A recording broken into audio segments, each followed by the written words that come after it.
Team India అభిమానులకు నిజంగా నిరాశపరిచే వార్త.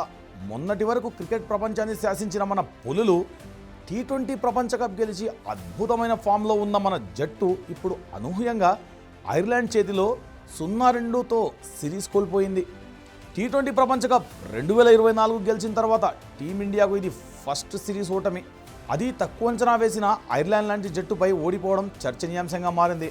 అసలు ఎక్కడ తప్పు జరిగింది? టీమిండియా ఓటమికి గల కారణాలేంటి? ఐర్లాండ్ నుండి మనం ఏం నేర్చుకోవాలి? ఈ అంశాలపై ఇప్పుడు సమగ్ర విశ్లేషణ చూద్దాం. ఈ సిరీస్ ఓటమి భారత్ క్రికెట్ వర్గాల్లో పెద్ద అలజడి సృష్టించింది. ఒకప్పుడు పసికూనగా భావించిన ఐర్లాండ్ ఇప్పుడు బలమైన భారత్ జట్టును ఓడించడం, మరి ఇది భారత జట్టుకు పెద్ద గుణపాఠమని చెప్పాలి.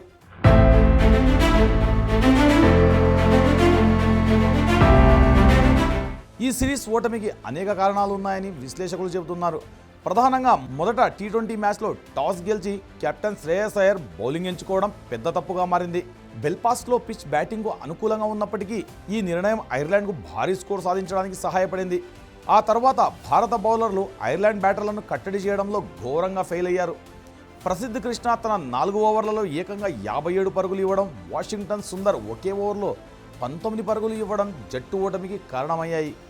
మిడిల్ ఓవర్లలో బౌలింగ్ ఎగ్జిక్యూషన్లో పొరపాట్లు ఇండియా ఓటమికి ప్రధాన కారణమని కెప్టెన్ శ్రేయస్ అయ్యర్ ఒప్పుకున్నారు.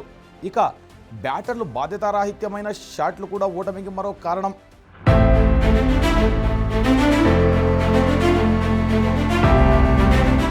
నూట 83 పరుగుల టార్గెట్ని ఛేదించేందుకు భారత బ్యాటర్లు క్రీజులో పాతుకుపోవడానికి ఏమాత్రం ప్రయత్నించలేదు.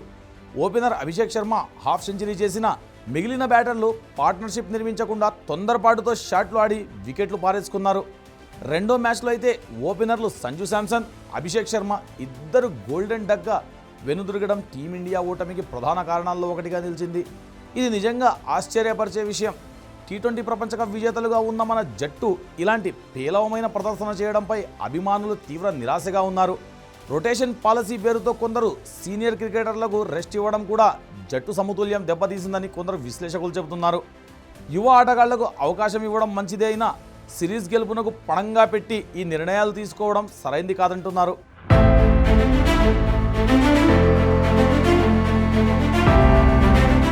ఈ ఓటమి ద్వారా ఐర్లాండ్ నుండి టీమిండియా చాలా నేర్చుకోవాల్సి ఉంది.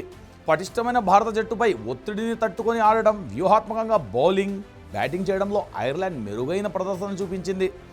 ఐర్లాండ్ ఆటగాళ్లు క్రీజులో నిలదొక్కుకోవడానికి ప్రయత్నించారు, పార్ట్నర్షిప్ నెలకొల్పారు, బౌలర్లను సరైన లెంగ్త్ లైన్తో కట్టడి చేయగలిగారు.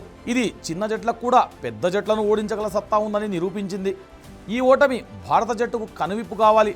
రాబోయే సిరీస్లలో బలమైన ప్లాన్స్తో లోపాలను సరిదిద్దుకుని పుంజుకోవాల్సిన అవసరం ఉంది. కేవలం ప్రపంచ కప్ గెలిచామని సంతృప్తి చెందకుండా ప్రతి మ్యాచ్ని సీరియస్గా తీసుకోవాలని ఈ ఓటమి గుర్తు చేస్తుంది. జట్టు ఎంపికలో కూడా మరింత జాగ్రత్త వహించాలని అనలిస్టులు చెబుతున్నారు.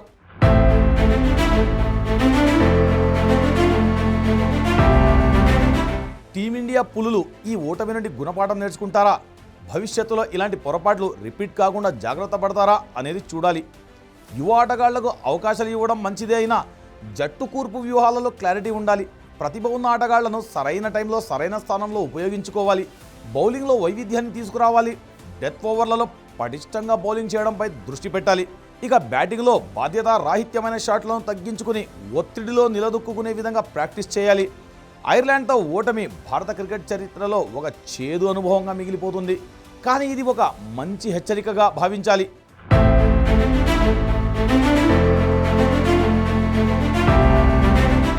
మొత్తంగా ఐర్లాండ్తో జరిగిన టీ20 సిరీస్లో టీమిండియా ఓటమి అనూహ్యమైంది.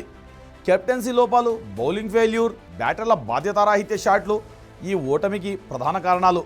ఈ గుణపాఠం నుండి టీమిండియా పులులు త్వరలో కోలుకొని రాబోయే సవాళ్లను రెడీ అవుతారని ఆశిద్దాం. ఇది భారత క్రికెట్కు ఒక హెచ్చరిక. క్రికెట్ ప్రపంచంలో ఏ జట్టును తక్కువ అంచనా వేయకూడదని ఈ సిరీస్ నిరూపించింది.